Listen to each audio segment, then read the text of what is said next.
Hello everyone. बेटा मैंने आप लोगों का दूसरे क्लास के डेमो में मैंने आप लोग को जो स्टोरीज में वोकैबुलरी था ना, वो करीबन 4 लोडेड था। तो कल 5th नंबर वोकैबुलरी का मैंने वो स्टोरी वाला वोकैब करा दिया है। कल मैंने उसको भी लोड कर दिया है। उसमें अराउंड 59 इडियम्स एंड फ्रेजेस या वोकैबुलरी है उसमें। तो एक बार देख लेना वो वीडियो भी, ठीक है। चलो अब चलते हैं आगे। हमने इसमें 22 तक कर लिया था, है ना। अब 23 से लेकर 29 तक फटाफट देख लो, फिर मैं सिखाऊंगी आपको।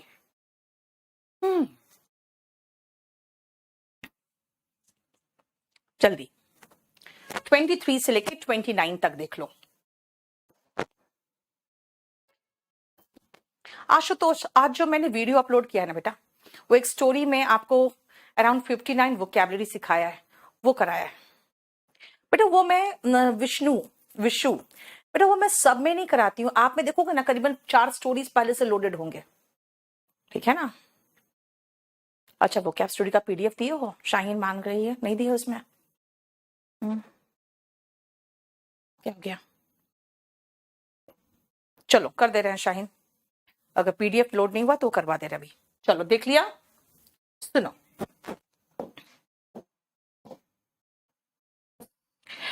Ashoka the great Ashok, the great Akbar, है ना बेटा। अशोक के बारे में अगर मैं कहूं तो उसकी कुछ विशेषता बताना चाह रही हूं। ये जो ग्रेट वर्ड है ना, जो ग्रेट वर्ड है, ग्रेट वर्ड के साथ हम जनरली आर्टिकल लगाते हैं द, क्योंकि इसमें थोड़ा महानता दिखाते हैं। जानते हो कई बार ऐसा होता है, अगर आप कहोगे भाई ही इज द सचिन, तो समझ में आ जाता है आप इंपॉर्टेंस बता रहे हो उनका, है ना। द सचिन करके यानी द लगाने पर उसका एक ग्रेटनेस दिख जाता है। इसीलिए आप हिस्ट्री में the great Akbar, Ashoka the great ये पढ़ते हो, है ना। ग्रेट के साथ देखो ना, द ग्रेट ब्रिटेन, नहीं तो द लगता है। Kiran Bedi was the first IPS officer, the first IPS officer। ध्यान से सुनना बेटा। And I have two friends, I have two friends। देखो ध्यान से, the first क्यों है और टू के साथ द क्यों नहीं है? अगर आप एडजेक्टिव ऑफ नंबर की बात करते हो तो बेटा एडजेक्टिव ऑफ नंबर 2 प्रकार के, वो है, लिखने की जरूरत बिल्कुल नहीं है, सब लिखा हुआ है नीचे, मैं समझा रही हूं बस। ऑर्डिनल एंड कार्डिनल, ये 2 प्रकार के। 22 नंबर में क्या प्रॉब्लम है यार, इतना तो आसान है। जब आप वेरी लगाओगे, बुक्स देख रहे हो तो फ्यू ही तो आएगा, very few and very little. इसमें तो अ द का तो कोई टेंशन ही नहीं आदित्य। हाँ, द ग्रेट शिवाजी, यस सूरज, ठीक है। चलो, द ग्रेट मराठास कहते हैं ना, द लगा देते हैं। नंबर जो होता है ना, उसको हम 2 में बांटते हैं, ऑर्डिनल एंड कार्डिनल। बेटा ऑर्डिनल को में हम फर्स्ट, सेकेंड, थर्ड, ये ऑर्डिनल है, फोर्थ, लास्ट। एंड कार्डिनल जो होता है वो 1 2 3 ये सब होता है। याद रखना, फर्स्ट एसटी लगता है, सेकेंड एनडी लगता है, थर्ड आरडी लगता है, फोर्थ से लेकर आखिरी तक सब में टीएच टीएच टीएच लगता है। लेकिन कार्डिनल 1 2 3 है। आर्टिकल और एडजेक्टिव दोनों के सेंस में याद रखना कि इनके साथ ये जो ऑर्डिनल है ना, आर्टिकल द लगता है, और कार्डिनल के साथ कोई आर्टिकल नहीं लगता, 1 2 3 वगैरह के साथ नहीं लगता है। यानी द फर्स्ट लगा लेकिन आई हैव 2 फ्रेंड्स लगा, ठीक है। लेकिन अगर मैं यहां कहूं बेटा द लगा दो, कहोगे भाई द क्यों लगाया, अभी तो आपने कहा था कार्डिनल के साथ नहीं आता। भाई मैं 2 की बात थोड़ी कर रही हूं, मैं कह रही हूं वो 2 लड़के जो वहां बैठे हैं ना, जब आप इशारा कर दे रहे हो तो आर्टिकल द लगेगा ना, है ना। जब आप कह रहे हो वो 2 लड़के जो वहां बैठे हैं, तो जब आप इशारा कर देते हो, पॉइंट आउट कर देते हो, डेफिनेट हो जाता है, तो आर्टिकल द लेगा। जैसे the two boys sitting there are my brothers, हो गया। द 10 फर्स्ट एडमिशन, अब फिर से नेक्स्ट पॉइंट सुनो बेटा, द फर्स्ट 10 एडमिशन होंगे। आप कहोगे ऐसा क्यों? ये जो ऑर्डिनल एंड कार्डिनल है ना, अगर इन दोनों को लगाना चाहते हो तो बेटा याद रखना, ऑर्डिनल और कार्डिनल का क्रम यानी कि जो सीक्वेंस होगा वो पहले ऑर्डिनल फिर कार्डिनल। जैसे हम क्लास में कहते हैं कि first 3 rows, the first 3 rows, पहले फर्स्ट कहा फिर 3 कहा, the first 3 rows are reserved for girls. The first 3, the 3 first नहीं कहते क्योंकि ऑर्डिनल पहले आता है, द फर्स्ट, अब फिर कार्डिनल 3, द फर्स्ट 3 रोज। देखो यस आदित्य, यहां पे फर्स्ट 10 एडमिशंस होगा, 10 फर्स्ट एडमिशंस नहीं होगा बेटा। द यादव तो Vijay Kumar, because of different reason है। वो थोड़ा देर में रुको ना अभी, वो थोड़ा सा रुको अभी, ठीक है। अब आओ, he is dash of the 2 dancers. ध्यान रखना, जब 2 में से एक को चुना जाता है ना, 2 में से एक को चुना जाता है तो he is the better. Comparative degree आता है। व्हाट इज कंपैरेटिव डिग्री बेटा? एडजेक्टिव याद करके रख लो। Good, better, best. Good positive degree है, बेटर कंपैरेटिव डिग्री है, एंड बेस्ट सुपरलेटिव डिग्री है। जब 2 में से एक को चुनना है तो कंपैरेटिव डिग्री आएगा, और 2 में से अधिक को एक को चुनना है, 2 से अधिक है, उनमें से एक, तो सुपरलेटिव डिग्री आएगा। लेकिन यहां पे चुनना एक को है तो ये आर्टिकल द जरूर लगा देना दोनों के साथ, ठीक है। राजेश ठाकुर, बेटा वो मैं कर चुकी हूं उन लोग को। बेस्ट क्यों नहीं आया मैम? दीपू बेटा 2 ही है, 2 से अधिक करो ना तो बेस्ट आ जाएगा, ठीक है। क्लियर, समझ में आ गया? मतलब 2 में से एक को चुनना है तो he is the better of the 2। चलो अब मैं आपको 28 और 29 का एक और सेंटेंस पूछूंगी हिंदी में।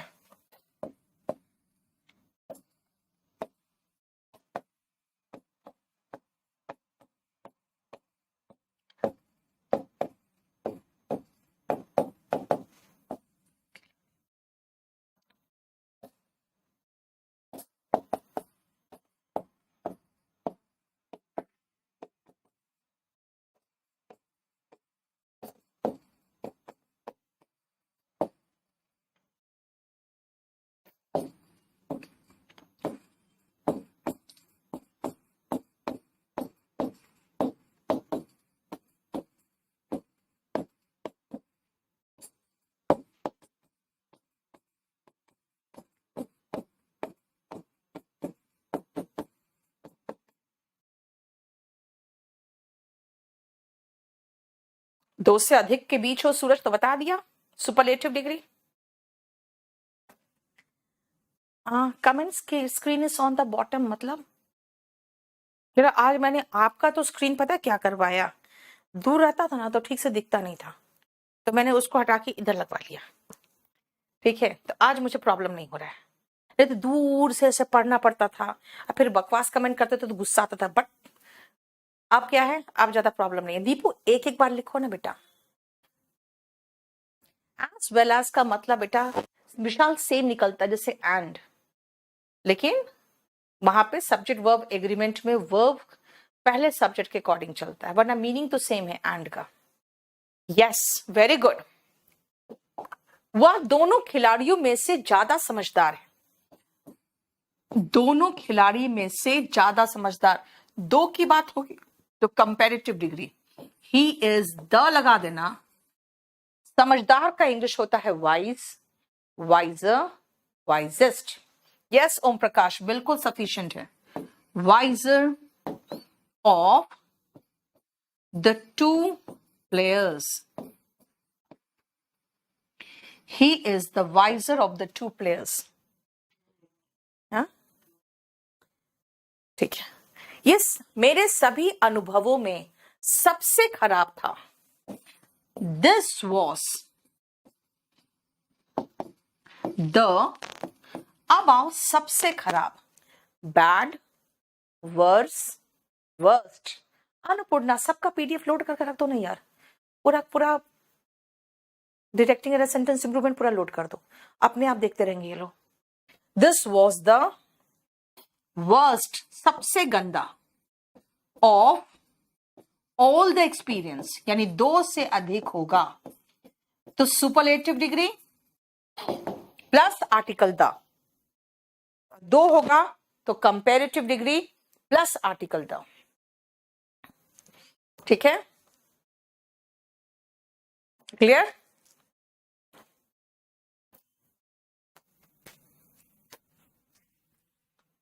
हो गया? चलो, ये आपके सारा एक्सप्लेनेशन के साथ जो मैंने समझाया था, ये पूरा कंप्लीट एक्सप्लेनेशन के साथ था. अब हम आते हैं, हमारा आर्टिकल खत्म हो गया. आर्टिकल खत्म हो गया एडजेक्टिव के सेंस में बेटा. जितना एडजेक्टिव के साथ था ना, वो आर्टिकल खत्म हुआ. ठीक है, इट से स्टार्ट नहीं होगा. इट लगा दो, दिस की जगह पे इट प्रकट चलेगा, इट भी चलेगा बेटा. ऑल द एक्सपीरियंस लगाओगे. ऑफ द टू प्लेयर्स, बेटा दोनों खिलाड़ियों में से ज्यादा समझदार है. क्लियर? अब हमारा आर्टिकल पढ़ने जा रही हूं मैं. अब आर्टिकल पढ़ने जा रही हूं मैं एब्स्ट्रैक्ट और मटेरियल नाउन के सेंस में. जरा बेटा जरा देखो तो 1 से लेकर 6 तक. ओके, हमें देखा नहीं होगा बेटा. आप मुझे आज रात में कर देना 10 बजे के लगभग, मैं देख लूंगी. ऑफ द टू प्लेयर्स,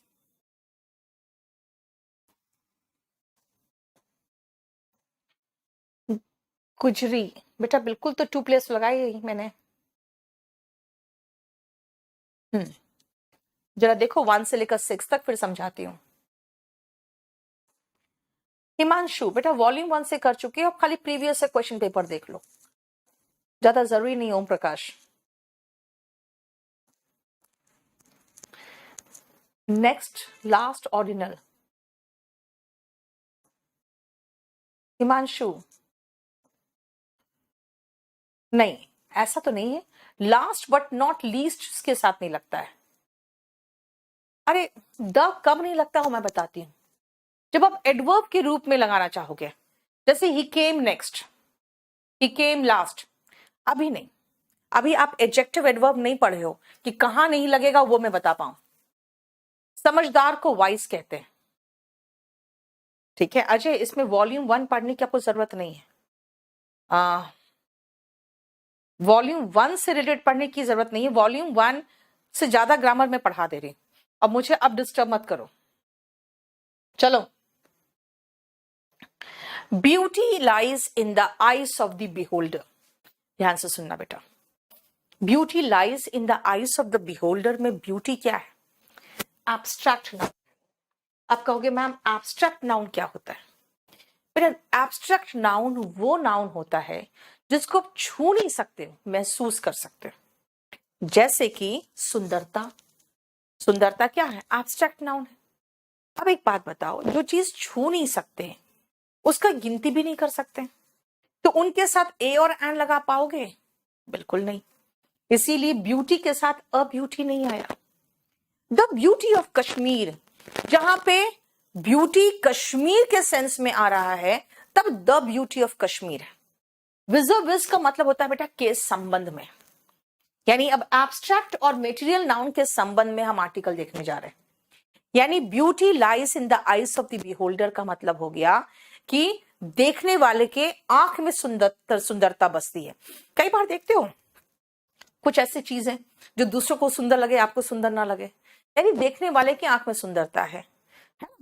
अब सुनो, जब कोई चीज आप गिन नहीं सकते हो, जैसे knowledge, yes, beauty, happiness, sorrow, sorrow मतलब दुख है ना, एंजाइटी चिंता, इनको हम गिन नहीं सकते क्योंकि ये अनकाउंटेबल नाउन है। बेटा उनके साथ ए और एन मत लगा देना, जैसे ब्यूटी, लव। ठीक है, आप कहोगे मैम ब्यूटी तो लगाया आपने, खुद तो ए लगाया। बेटा जो ब्यूटी कॉन्टेस्ट में पार्टिसिपेट करती है ना, उनको हम अ ब्यूटी कह सकते हैं। वो एक सुंदरी है, she is a beauty from south Africa. ठीक है, समझ में आया। ब्रोक ऑल द स्टीरियोटाइप्स मतलब जितने भी तरह के एक स्टैंडर्ड बना हुआ था, उन सबको वो तोड़ के वो जीत गई। मतलब ब्लैक स्किन अच्छा नहीं होता, वो ब्लैक थी, वो जीत गई। ठीक है, मतलब अलग डिफरेंट तरीके से, मतलब स्टीरियोटाइप जो होता है एक सामाजिक नियम बन जाता है, उसको तोड़ के वो जीत गई। लव इज इटर्नल, लव का मतलब प्यार, प्यार भी गिनती थोड़ी होता है, इसके साथ भी ए मत लगाना, जॉय के साथ भी नहीं लगता। लेकिन अगर आप कहोगे मैम देखो यहाँ पे अ जॉय लगा है, बेटा कोई फेमस पोयम है उसका ये लाइन है, मैं क्या करूं। एक कहते हैं ना poetic liberty, a thing of beauty is a joy for ever. यहां पे पोएटिक लिबर्टी मिला है तब अ जॉय लग गया। यानी अभी यहां कुछ नहीं, ध्यान से सुनो, जितने भी तरह के अनकाउंटेबल नाउन्स हैं, सारे अनकाउंटेबल नाउन्स के साथ आर्टिकल ए या एन हटा देना। नहीं लगेगा मतलब नहीं लगेगा। कितने भी अनकाउंटेबल नाउन्स होते हैं, अब नाउन में अनकाउंटेबल नाउन देखोगे आप, सबके साथ आर्टिकल एल हटा देना। बिहोल्डर का मतलब होता है बेटा देखने वाला, बिहोल्डर का मतलब देखने वाला। ठीक है,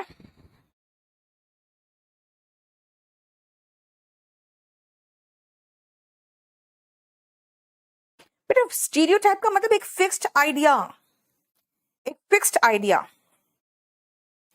जो एक फिक्स्ड आइडिया बनाए हुए था कि सुंदरी ऐसे होती है, वो सब तोड़ के वो जीत गई।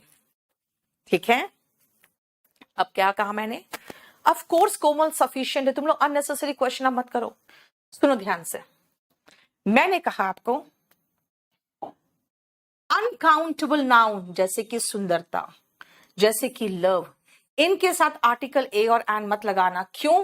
क्योंकि आर्टिकल ए और एन का मतलब होता है एक।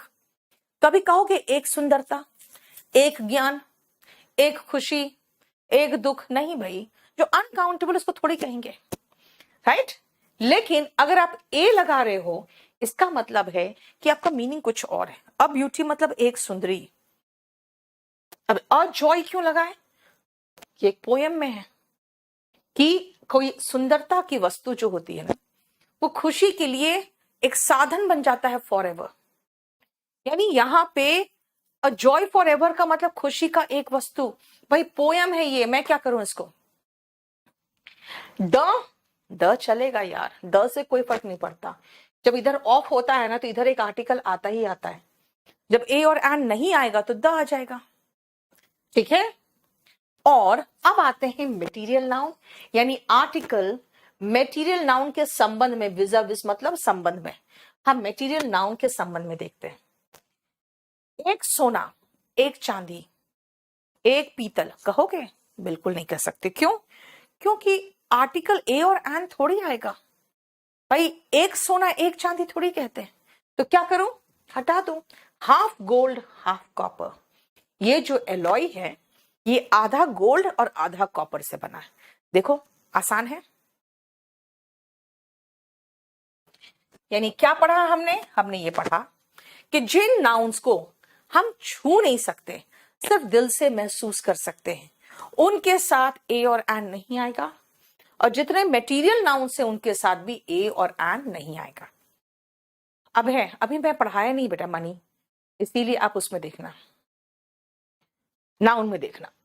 अभी मैं सिर्फ आर्टिकल थोड़ा समझा दे रही हूं कि भाई कैसे कैसे आर्टिकल यूज होता है। अब हम कॉमन नाउन के संदर्भ में आर्टिकल देखेंगे। चलिए 1 से लेकर पहले आप 9 तक देखो तो, 1 से 9 तक एब्स्ट्रैक्ट नाउन के साथ कंपल्सरी नहीं है बेटा, ऐसा कुछ जरूरी नहीं कि एब्स्ट्रैक्ट नाउन के साथ आएगा ही आएगा। लेकिन ए एंड नहीं आना चाहिए। द ब्यूटी ऑफ कश्मीर इसलिए है क्योंकि आगे ऑफ लगा है, तो हम डेफिनेट कर दिए। कहां का ब्यूटी? कश्मीर का ब्यूटी।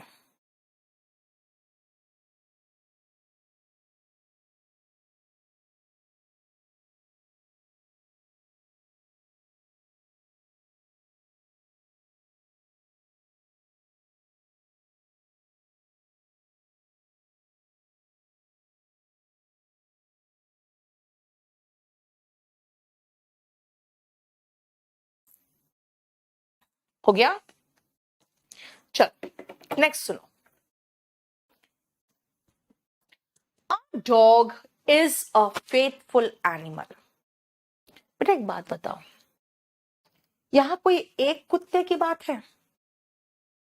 एक कुत्ते की बात नहीं है, बल्कि पूरे डॉग फैमिली की बात है। तो आप कहोगे मैम फिर ए क्यों लगाए हो? द लगाओ। मैं कहूंगी कि भाई हम अ प्लस डॉग यानी कि ए प्लस डॉग लगाऊं या द प्लस डॉग लगाऊं या डॉग्स लगाऊं, मेरे लिए कोई फर्क नहीं पड़ेगा। मैं खाली आगे देखूंगी क्या है। यानी ये सारी कुत्ते की प्रजाति की बात हो रही है, एक कुत्ते की बात नहीं हो रही है, पूरे कुत्ते की प्रजाति की बात हो रही है।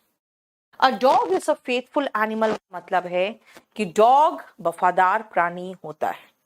अ डॉग इज, बेटा इसके साथ सिंगुलर वर्ब ही लगा रहे हो तो भी इसका मतलब सारे कुत्ते हुए। अ cow is a milk animal, a cow लगा रहे हो तो भी सिंगुलर वर्ब ही लगाओगे। अ cow is a milk animal मतलब जो काउ है वो दूध देने वाला जानवर है, ठीक है ना। मिल्क का मतलब दूध देने वाली, मिल्क से बना हुआ एडजेक्टिव मिल्क है, दूध देने वाली। इसका मतलब है अ डॉग अ काउ। बेटा पूरी की पूरी प्रजाति, द होल स्पीशीज को संबोधित कर सकता है। अगर आप कहोगे ए हटा दे मैम द लगा दे, लगा तो नहीं यार, कोई फर्क नहीं पड़ता, मीनिंग सेम है। Dog is a faithful animal, the dog is a faithful animal and dogs are faithful animal, तीनों बराबर होगा। इसीलिए हम अ डॉग से भी पूरी की पूरी प्रजाति को संबोधित कर सकते हैं, लेकिन ये सिंगुलर वर्ब लेगा, ये भी सिंगुलर वर्ब लेगा, और डॉग्स लगा दोगे तो प्लूरल वर्ब हो जाएगा। A cow is a milk animal, दुधारू होती है। The cow is a milk animal, same meaning. Cows are milk animal, same meaning. ठीक है, देखो क्लियर? बोलो कोई प्रॉब्लम यहां तक?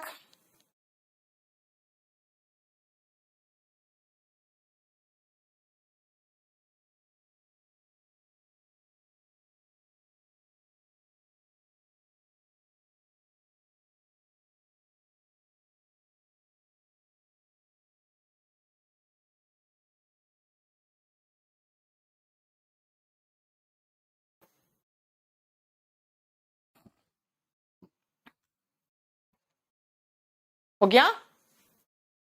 नेक्स्ट आओ। The farmer had a dog. एक सेकंड बेटा, ये क्या आवाज हुआ?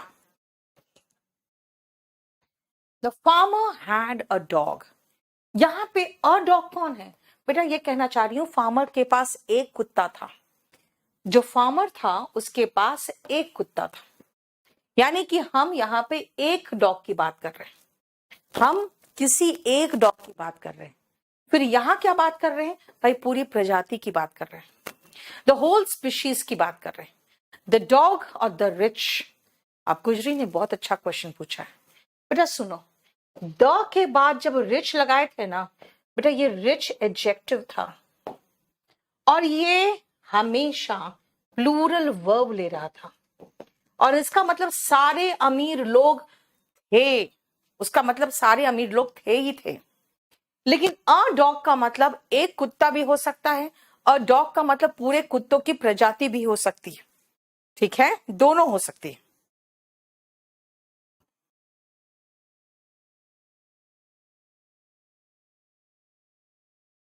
समझ में आया? अरे यार आशुतोष, मेरी जान निकल जाती है समझाने में, और तुम लोग को है ना, एक बार और समझा दीजिए। क्या समझा दूं और एक बार? इससे ज्यादा डिटेल में कोई क्या समझाएगा यार?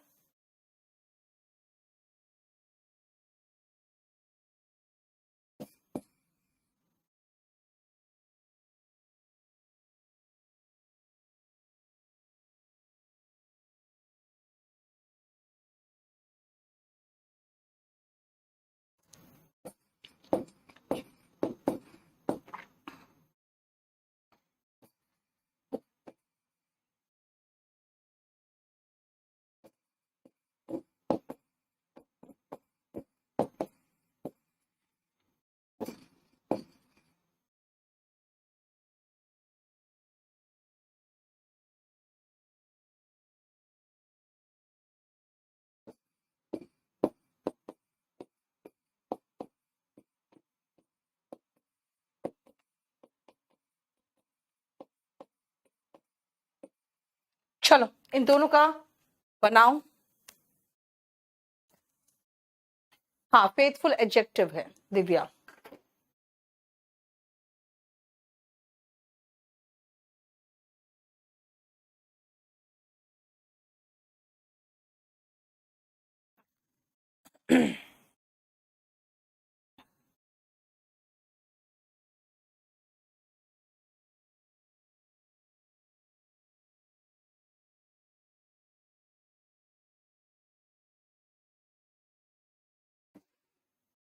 अब देखो, चींटी मेहनती होती है बेटा, मैं दो तरीके से कह सकती हूं। एन एंट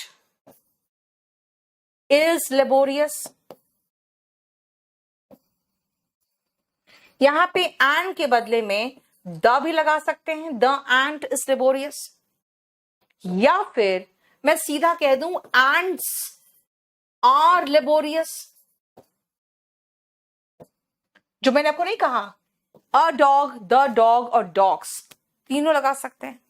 हाँ, एंड्स आर हार्ड वर्किंग, ये भी चलेगा। अब स्ट्रगलिंग क्यों लगा रहे हो बेटा? हाँ, अब आओ, वीर सिर्फ एक बार मरते हैं बेटा। वीर मतलब ब्रेव। अब अगर ब्रेव को मैं नाउन बनाना चाहूं तो वैसे बनाऊंगी ना, the honest, the rich, the poor वाला केस है ये। द ब्रेव बेटा, द प्लस एडजेक्टिव। एडजेक्टिव मतलब विशेषता बताने वाला शब्द। The rich, the poor, the honest, the brave, है ना? ये प्लूरल नाउन बनाता है, और इसके साथ मैंने प्लूरल वर्ब कहा है। द ब्रेव डाइज नहीं, डाई, ओनली वंस, सिर्फ एक बार मरते हैं। द ब्रेव डाइज मत लगाओ, देखो मुकेश क्या किए हो तुम। The brave die only once, सिर्फ एक बार मरते हैं, है ना? कायर जो होते हैं रोज डर डर के मरते हैं। यानी एडजेक्टिव के साथ द लगाएंगे तो वो सारे को निर्भर को रेफर करेगा, उसके साथ प्लूरल वर्ब आएगा। लेकिन ये कॉमन नाउन में ये सिस्टम नहीं है।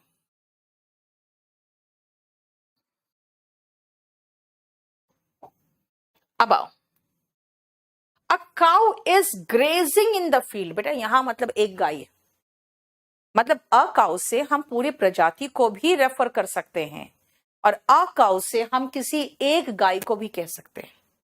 लेकिन मैन का कॉन्सेप्ट डिफरेंट है। अगर आप ए मैन लगा दोगे ना, इसका मतलब एक आदमी, एक पुरुष की बात हो रही है। यहां पे एक पुरुष की बात हो रही है, एक मेल की बात हो रही है। ए हटा के खाली मैन लगाओगे तब इसका मतलब इंसान होता है। अगर मैं कहूं मॉर्टल, बेटा मॉर्टल का मतलब है नश्वर, जो मरेगा ही मरेगा एक दिन। तो इंसान मरता है ना, तो मैन इज मॉर्टल। अ मैन मत लगाना, अ मैन का मतलब हो जाएगा एक पुरुष मरता है। एक पुरुष की बात करेंगे, मैन का मतलब यहां क्या होगा? इंसान ना, ठीक है? लेकिन अगर हम कहें अ मैन, मतलब एक आदमी वहां खड़ा है, a man.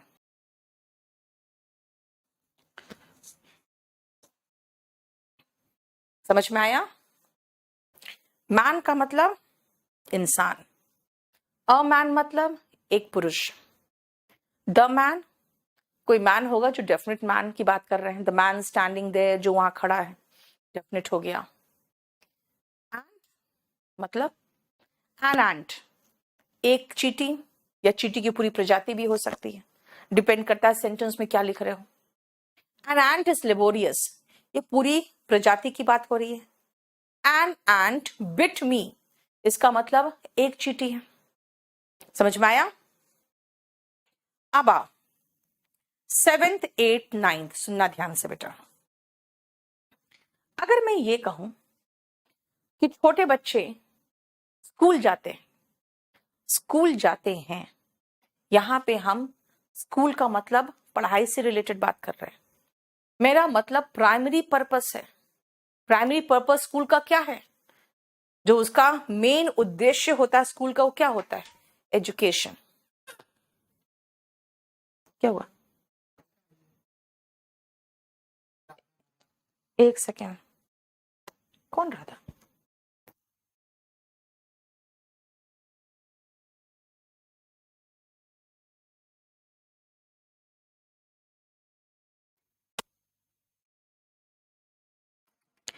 Children should go to school, बच्चों को स्कूल जाना चाहिए। ठीक है, देखो टू स्कूल, बेटा आर्टिकल नहीं आया, उसे जेल भेज दिया गया, कोई आर्टिकल नहीं आया, है ना। मैं संडे को शॉपिंग पे जाती हूँ, मार्केट में सामान लेने जाती हूँ, I go to market every Sunday, कुछ नहीं आया। क्यों? क्योंकि वहां मेरा मुख्य उद्देश्य है, वहां पे शॉपिंग है मुख्य उद्देश्य। अगर मेरा मुख्य उद्देश्य होगा, ठीक है ना, जैसे I am going to court, इसका मतलब सुनवाई के लिए जा रही हूं। अगर आपका मेन उद्देश्य की बात हो रही है, तब आप आर्टिकल नहीं लगाते हो। जैसे अगर मैं कहूं कि उसे खून भरा है, उसे तुरंत हॉस्पिटल ले जाओ,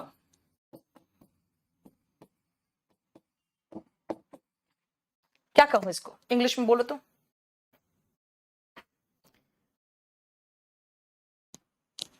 बेटा हम शुड और शैल थोड़ी पढ़ा रहे हैं। द एंट बोलोगे तब भी वही हुआ मीनिंग, एन एंट उसका मतलब भी मीनिंग सेम हुआ।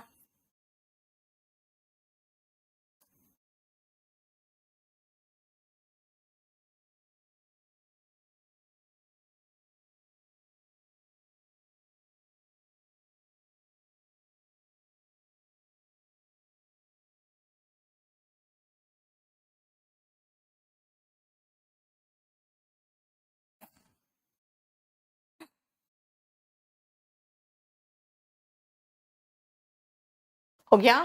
और चिल्ड्रन कहां से होता है लव? प्लूरल नाउन के साथ ए आता है, जरा बताओ तो।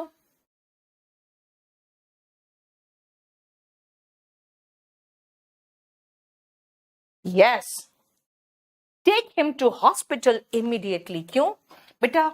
यहां पर मैं इलाज की बात कर रही हूं कि तुरंत उसको अस्पताल लेके जाओ। कौन सा हॉस्पिटल, ये मेरा जिक्र नहीं है। मैं, मेरा मुख्य उद्देश्य है उसका इलाज कराना। Take him to hospital immediately.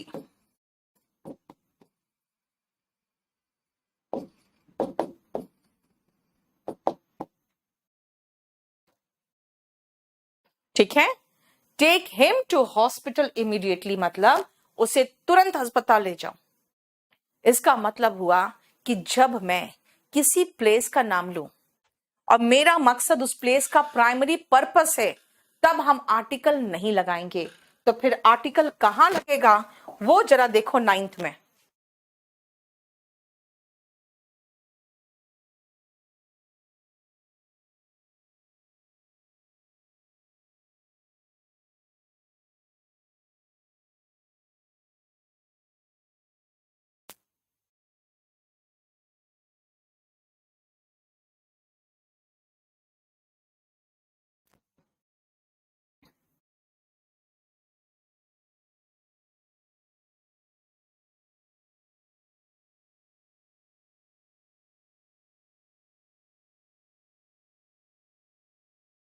देख लिया? 9th और 10th देखो बस। आप सुनो, the jail is behind the school. मैं कहूंगी जेल कहां है बताऊं? वो स्कूल के पीछे है। मेरा जेल का मतलब मेरा कैद नहीं था, मेरा मकसद। और स्कूल का मतलब मेरा यहाँ पे मीनिंग हॉस्पिटल, यहाँ स्कूल में मेरा मीनिंग एजुकेशन नहीं है।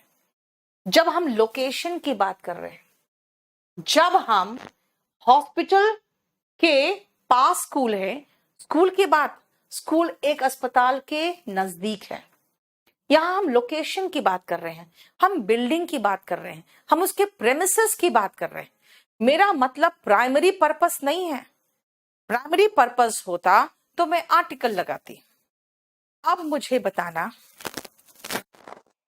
मेरे घर के पास एक मंदिर है और मैं सुबह मंदिर जाता हूं। दोनों को लिखो तो। पहला, मेरे घर के पास एक मंदिर है, मैं सुबह मंदिर जाती हूं। दोनों बताओ तो फटाफट, जल्दी से।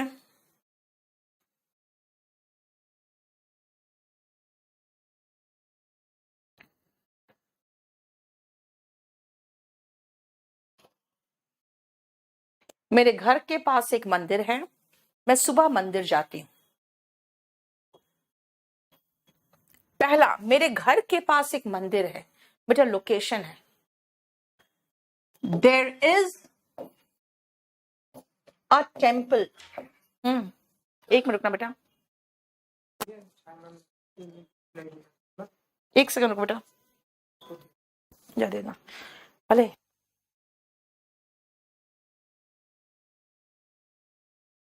देयर इज अ टेम्पल मेरे घर के पास, नियर माई हाउस। और दूसरा क्या, मैं सुबह मंदिर जाता हूं। I go to temple. बेटा यहां पूजा है, मतलब आपका यहां पे लोकेशन, प्रेमिसेस, बिल्डिंग की बात नहीं हो रही है। एवरी मॉर्निंग, है ना? ठीक है, मैं मंदिर जाता हूं, I go to temple every morning या एवरी डे। समझ में आ गया? चलो 11th 12th वाले करिए तो आप, 11 और 12।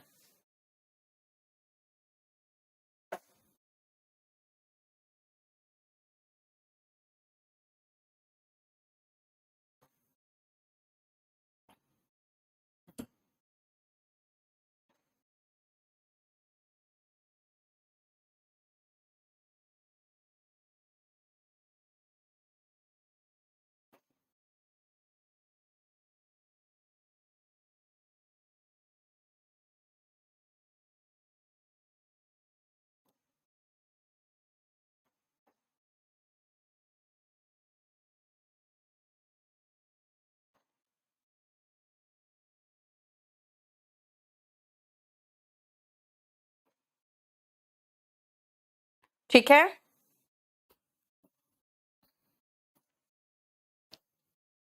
let the father in him decide whether your father deserves this treatment। कहते हैं ना कि तुम अपने फादर के साथ जैसा व्यवहार करते हो, सोचो तुम्हारे अंदर जो फादर है, पहले उसको डिसाइड करने दो। जब कोई औलाद अपने माँ बाप से गलत ट्रीटमेंट करता है तो कहते हैं कि तुम्हारे अंदर जो पिता है उसको देखो, उसके हिसाब से सोचो। मतलब बेटा हमारे अंदर बहुत सारे पर्सनालिटीज है, डिफरेंट पर्सनालिटीज है। जब हम किसी एक पर्सनालिटी की बात करते हैं तो हम उसके साथ आर्टिकल इस्तेमाल करते हैं। तभी मैंने कहा तुम्हारे अंदर जो पिता है, जैसे a mother was born in her when she saw the baby, उसके अंदर एक मां पैदा हुई।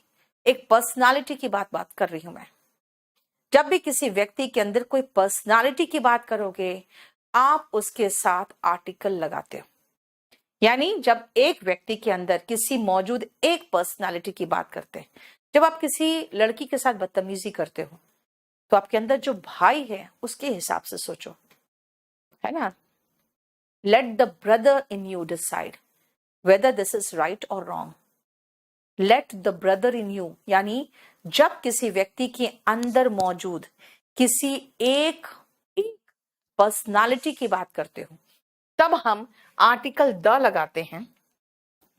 फिर कहोगे मैम यहां तो द लगाया, यहां पर ए क्यों लगाया? बेटा ए यहां पर इसलिए लगाए हैं क्योंकि हम यहां पर एक, अभी माँ उसके अंदर पैदा ही हुई है, पहली बार माँ का भावना पैदा हुआ अंदर जब वो बच्चे को उसने देखा तब, तो इसलिए पहली बार हुआ इसलिए ए लगाए, नहीं तो जनरली क्या करोगे, द लगाओगे, है ना? क्लियर? चलो एक सेंटेंस बनाना।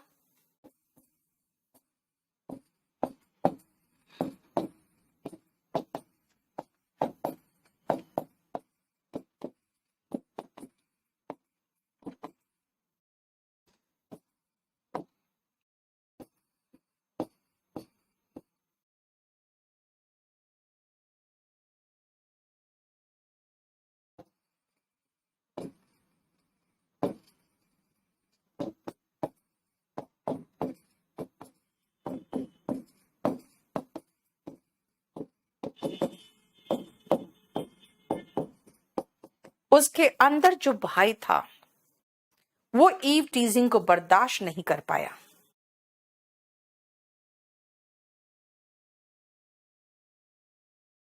कैसे बनाओगे?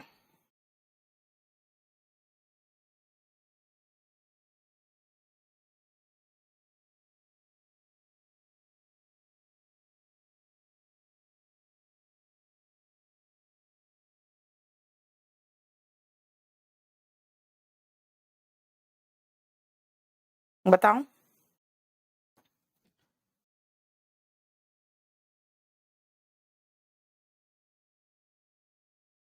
अब है हम कॉमन नाउन की बात कर रहे हैं, 10th में नियर द हॉस्पिटल चलेगा? हाँ ठीक है। Yes, the brother in him, यानी एक पर्सनालिटी का जिक्र कर रहे हो, उसके अंदर तो कई पर्सनालिटी है लेकिन उसके अंदर जो भाई मौजूद था, द ब्रदर इन हिम, वो ईव टीजिंग यानी महिला के साथ छेड़छाड़ वो बर्दाश्त नहीं कर पाया। Could not tolerate, couldn't tolerate eve teasing. ठीक है, देखो डज नॉट टॉलरेट क्या आएगा बेटा? कुड नॉट टॉलरेट, नहीं कर पाया। ईव टीजिंग का मतलब होता है महिला के साथ छेड़छाड़। हो गया? चल अब आओ next point, when will father return, पापा कब वापस आएंगे? जितने भी आपके नियर एंड डियर रिलेशंस होते हैं ना, खासकर आपके रिलेशंस जो होते हैं उनके साथ आर्टिकल नहीं आता। माँ कहाँ है, माँ कहाँ है, क्या पूछोगे? Where is mother, where is mother,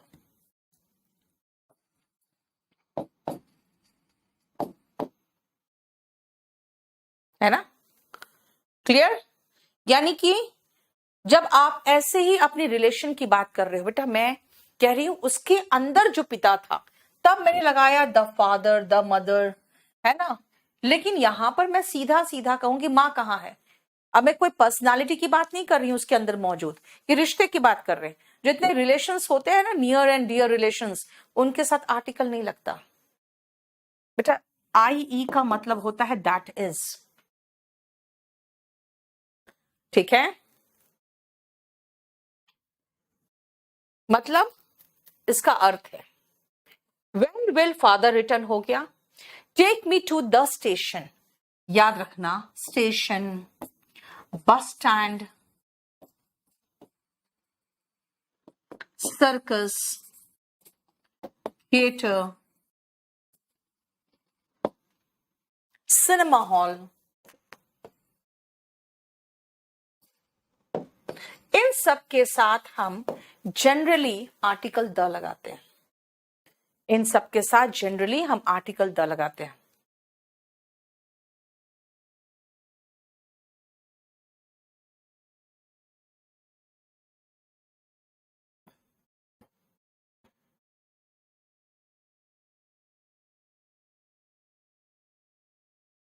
ठीक है। The brother in him could not tolerate, बेटा कुड नॉट टॉलरेट। गुजरी तुम क्या लिखती हो तुम भगवान जाने, ये क्वेश्चन आपको छू गया। माँ कहाँ है, मतलब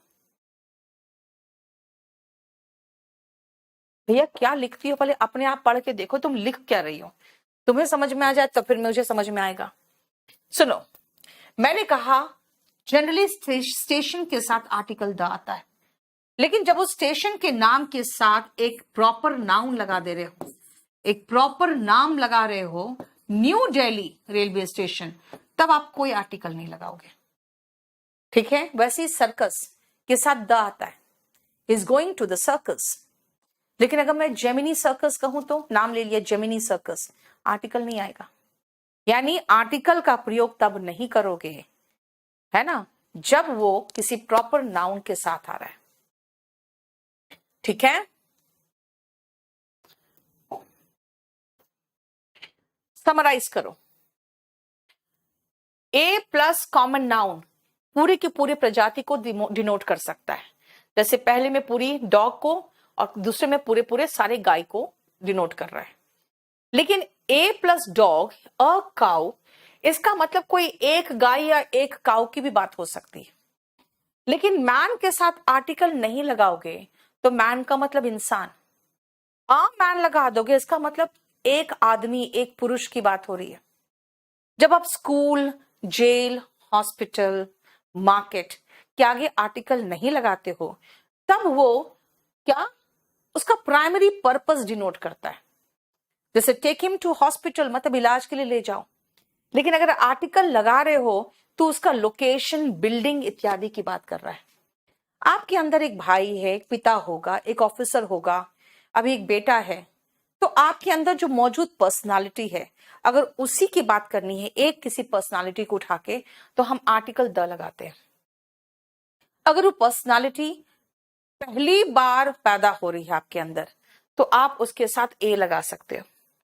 जो आपके नियर एंड डियर वंस होते हैं, उनके साथ आर्टिकल नहीं लगाते हो, father, mother, brother, sister, aunty, है ना, ये सब, अंकल। ठीक है। Take me to the station, ये द स्टेशन का मतलब क्या हुआ?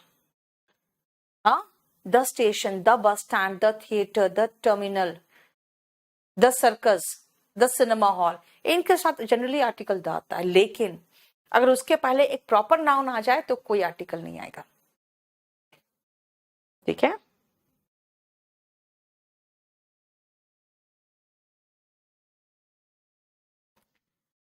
डिडंट टॉलरेट का मतलब होता है बेटा टॉलरेट नहीं किया। मैंने आपको टेंस में नहीं, मॉडल से क्वेश्चन दिया था, टॉलरेट नहीं कर पाया ये कह दिया था। अब देखो बेटा, अब हम आएंगे प्रॉपर नाउन पे। लेकिन प्रॉपर नाउन आज नहीं कराऊंगी मैं, क्योंकि प्रॉपर नाउन एक साथ शुरू करेंगे और एक साथ खत्म करने की कोशिश करेंगे नेक्स्ट क्लास में। आज मैं चलती हूँ वोकैबुलरी में, है ना।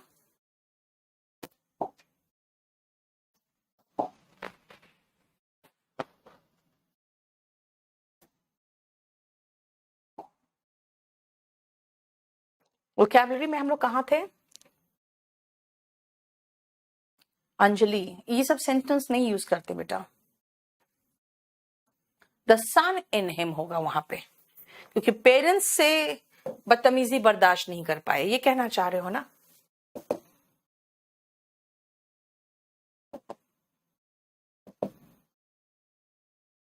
सेवेंथ खत्म हुआ था हमारा।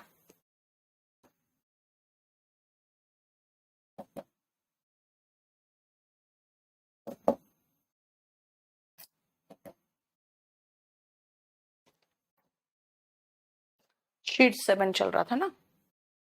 चलो,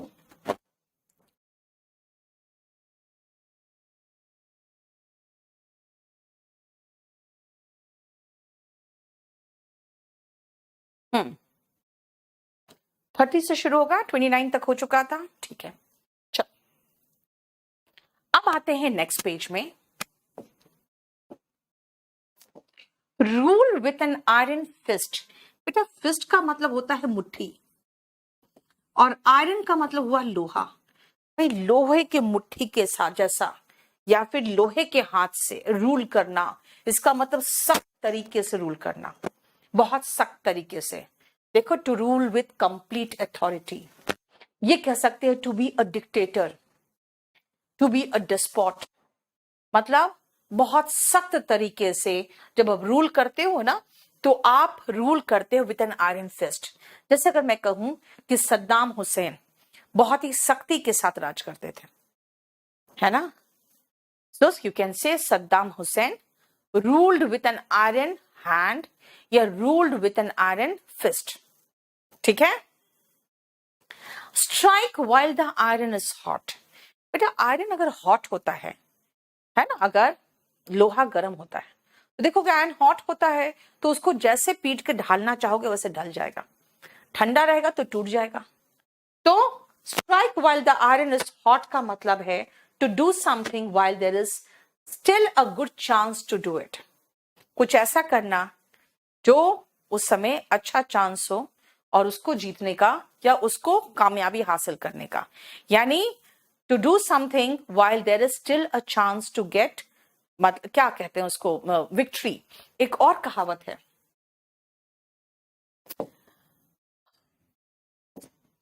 to make hay while the sun shines,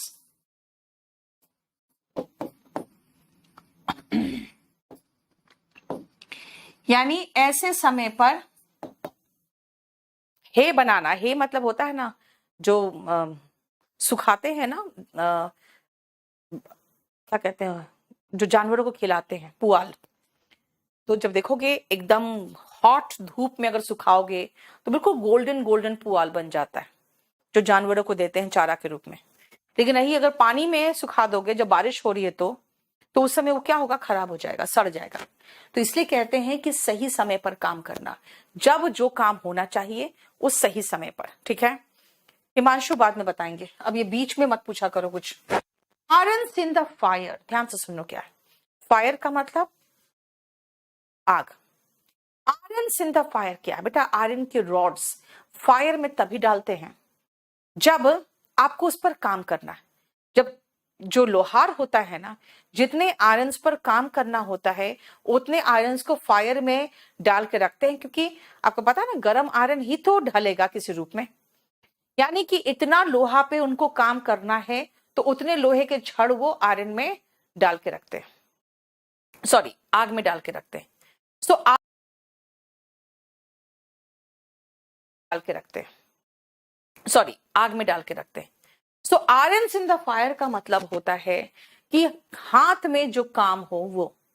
जैसे अगर मैं कहूं कि मैं और बैच नहीं ले सकती, मेरे हाथ में ऑलरेडी बहुत बैचेस है, तो मैं क्या कहूंगी, I can not take any more batch, I have too many irons in the fire.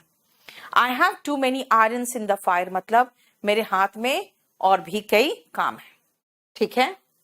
Black aux and डम ऑक्स, देखो ब्लैक ऑक्स का मतलब क्या हुआ बेटा, ऑक्स का मतलब बैल होता है। अब अगर बैल की बात करोगे तो छोड़ो, ऑक्स छोड़ो भी पहले। हिंदू धर्म में आपको पता ही है, जब मरने के बाद कहते हैं कि जब हमें लेने आते हैं यमराज तो काले भैंस पर बैठ के आते हैं, यानी वो बैड लक का सूचक है ना। वो एक ऐसा सूचक है जो बताता है कि बुरा हुआ, है ना, बहुत ही बुरा लक था। सेम इंग्लिश में ब्लैक ऑक्स कर दिया है, यानी बैड लक के लिए हमने क्या यूज किया, ब्लैक ऑक्स। ब्लैक ऑक्स का मतलब हो गया बैड लक। और ऐसे भी जानते हो ना बैल बुद्धि, है ना, बैल बुद्धि क्या होता है, डम ऑक्स मतलब इडियट, है ना, मूर्ख, स्टूपिड, निनकम्पूप, फूल, डोल्ट, रोन, निटविट, इडियट, इन सब का मतलब होता है मूर्ख, ठीक है।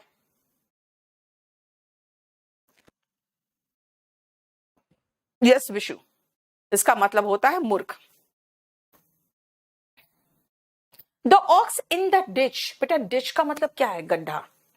गड्ढे में अगर कोई ऑक्स चला जाए तो सबसे पहले आपको सारा काम छोड़कर पहले ऑक्स को निकालना पड़ेगा, वरना वो बैल, सोच रहे हो 500 केजी का बैल कहां जाएगा और धंसता चला जाएगा, क्योंकि अगर आप उसको छोड़ दोगे थोड़ी देर के लिए तो और नीचे चला जाएगा, ठीक है। यानी the ox in the ditch का मतलब है कि वो ऑक्स जो गड्ढे में गिर चुका है, जिसको इमीडिएट जरूरत है कि पहले आप उसको ध्यान दो।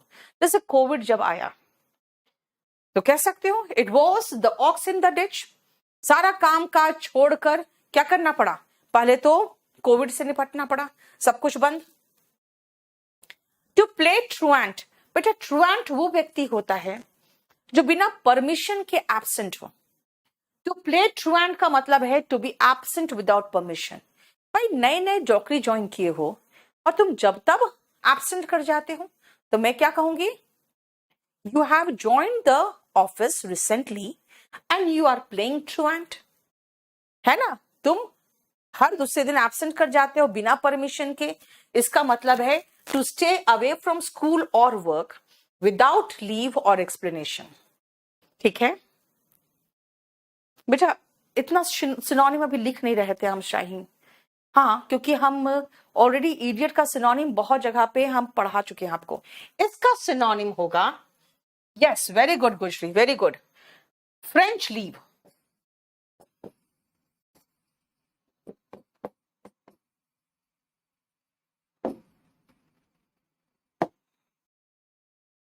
टू टेक फ्रेंच लीव, इसका मतलब without permission. To play fast and loose, सोचो अगर मैं लूज सीट बेल्ट बांध के फास्ट गाड़ी चलाऊं तो बहुत इररिस्पॉन्सिबल, गैर जिम्मेदाराना हरकत कर रही हूं ना, बस वही है। इसका मतलब है to behave in an irresponsible manner. कभी कभी इसको डिसऑनेस्ट मैनर के रूप में भी देखोगे, ठीक है। इसीलिए to play fast and loose का मतलब है to behave in very irresponsible, dishonest और बहुत धूर्तता के साथ व्यवहार करना, ठीक है। To play the gallery, to play the gallery का मतलब है सपोर्ट हासिल करना। हो सकता है मैं ऑनेस्ट नहीं हूं, लेकिन मैं अगर सपोर्ट हासिल कर लूं तो जीत जाऊंगी, है ना। तो इसका मतलब है कि हो सकता है कि मैं जो चर कर रही हूं वो राइट नहीं हो, लेकिन to do things that will make you popular among the people, ठीक है, popular among the people. This means to play the gallery का मतलब है to win support, to gain support. To play the gallery मतलब to win support और to gain support. Play ducks and drakes, कहते हैं अगर आप पोल्ट्री खोले हो और अपने डक्स के साथ, और मादा जो डक होता है उसको ड्रेक कहते हैं, उसके साथ तुम खेलने लगो तो अपने पैसे का सत्यानाश कर रहे हो ना, पैसा बर्बाद कर रहे हो। पैसा का बर्बादी क्यों कर रहे हो, क्योंकि भाई उसको आपको बेच कर कमाना है, and you are just playing ducks and drakes, मतलब पैसे की बर्बादी करना, है ना। अगर मैं कहूं after all it is my hard earn money, मैं तुम्हें इसे बर्बाद करने नहीं दे सकती। I can not let you play ducks and drakes with my hard earned money, ठीक है। मोस्ट प्रोबेबली आज रात को मैं वॉल्यूम 1 का सिनोनिम पढ़ाऊंगी, आप 10 बजे आ जाना। नेक्स्ट आओ, प्ले योर कार्ड्स राइट। बेटा अगर आप ताश के पत्ते में सही पत्ता सही समय पर फेंकते हो ना, तो जनरली आप जीत जाते हो। इसका मतलब है to do something that gives you an advantage, सही काम करना। To play the cards right, your cards right का मतलब होता है सही तरीके से काम करना और सही समय पर काम करना, है ना। टू प्ले सेकेंड फिडल, बेटा सेकेंड से समझ जाओ ना, दोयम दर्जा। देखते हो अगर आप कहोगे भाई मैं बॉस के रूप में ही रह सकता, I can not play the second fiddle, ठीक है। अगर आप कहोगे कि मेरा उस ऑफिस में दोयम दर्जा है, तो कहोगे I just play the second fiddle in the office. और कई बार ऐसा होता है कुछ लोग सेकेंड वाइफ बनते हैं अपने हस्बैंड का, है ना। तो कहोगे क्या, जैसे बहुत सारी हीरोइनें, अच्छी सुंदर heroine, they have played second fiddle in the life of their husband, है ना। नेक्स्ट आओ, to throw down the gauntlet and to pick up the gauntlet. बेटा गॉन्टलेट होते थे दस्ताने, बड़े बड़े लोहे के दस्ताने पहले पहनते थे राजा लोग। तो जब दूर से ही तलवारबाजी हो रहा है तो वो इससे दस्ताने फैलते थे, कहीं ऐसा ना हो तलवार लगे और हाथ कट जाए, तो इसीलिए दस्ताने पहनते थे। तो वो जो दस्ताने पहन के ऐसे खेलते थे उन लोग, है ना, उसको गॉन्टलेट कहते थे।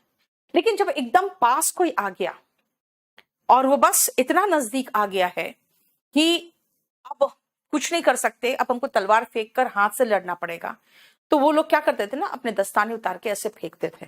इसका मतलब है अब आ जाओ, इसका मतलब चुनौती देना, टू चैलेंज समवन। अब पिक अप द गॉन्टलेट का मतलब हो गया कि ठीक है, चुनौती स्वीकार, है ना, to accept the challenge. To throw down the gauntlet मतलब to challenge, to pick up the gauntlet मतलब to accept the challenge. Put one's foot down, बिल्कुल बर्दाश्त नहीं करूंगी मैं बदतमीजी करोगे तो। इसका मतलब मैं अथॉरिटी में हूं, मेरे सामने तुम्हारा नहीं चलेगा। पापा करते हैं ना, आप कहोगे मैं घूमने जाऊंगा, मम्मी कहती मैं इधर जाऊंगी उधर, वो कहते कहीं किसी को नहीं जाना है। मतलब he put his foot down, assert one's authority, कि भाई मेरा चलता है, किसी और का नहीं चलेगा। to assert मतलब होता है उस पर जोर देना, firmly मतलब पूरे फर्मनेस के साथ। डैम का मतलब बेटा वेट होता है।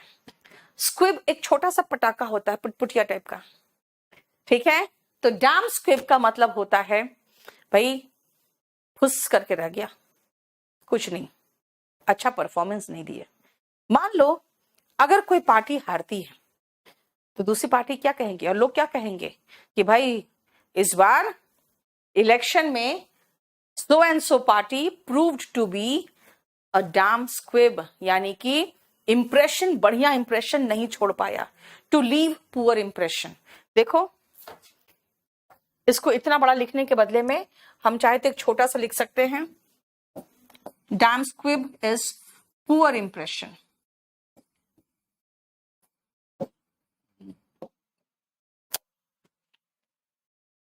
ठीक है बेटा, एनवी एंड जेलसी में एक डिफरेंस क्या है हिमांशु बताते हैं। एनवी होता है उन चीजों के लिए जो मेरे पास नहीं है इसलिए मैं जल रही, जैसे ओनिडा एडवर्टीजमेंट आता था ओनिडा का, नेबर्स एनवे ओनर्स प्राइड, यानी पड़ोसी जलते हैं और जो ओनर्स है उनको उस पर गर्व होता है, ठीक है। और जेलसी का मतलब है जो आपके पास है लेकिन खोने से डरते हो इसलिए जलते हो। जैसे आपकी गर्लफ्रेंड किसी और से बात कर ले तो आपको जेलसी हो जाती है ना, क्यों जेलसी हो जाती है, कहीं भाग ना जाए, उसकी ना हो जाए। तो जेलसी का मतलब होता है जो आपके पास है फिर भी जलन होती है किसी और का ना हो जाए, और एनवी होता है जो आपके पास नहीं है, ठीक है, इसीलिए आप जलते हो। आशुतोष मोस्ट प्रोबेबली आज रात को 10 बजे क्लास रहेगा सिनोनिम का, इसलिए हमने लगा दिया है। नहीं अंजलि, ईव जो होता है ना बेटा वो एक शाम पहले के लिए यूज करते हैं, on the eve of Christmas कहते हैं ना, यानी 25 दिसंबर के एक दिन पहले, एक शाम पहले जो होता है। अनंत, सीपीओ टियर 2 बहुत आराम से निकलेगा जो पढ़ा रहे हैं उससे, ठीक है,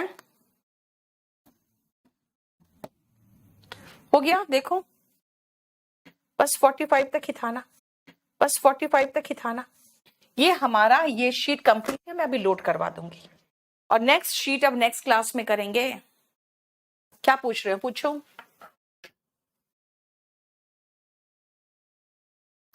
विशु कह रहा है ऐसे कैसे भाग जाएगी, खर्चा किए हैं। बेटा अब मैं जाके थोड़ी देर नहाऊंगी, फ्रेश होंगी, उसके बाद फिर से क्लास है मेरा। नहीं रेनू, स्टार्टिंग से हो चुका था, बीच में अभी हम लोग सिनोनिम्स में 182 या 83 में है। शाहीन लास्ट 2-3 प्रोवाइड नहीं हुई है, जरा मुझे बताओ तो कौन कौन सा प्रोवाइड नहीं हुआ है, मैं करवा देती हूँ अभी, ठीक है।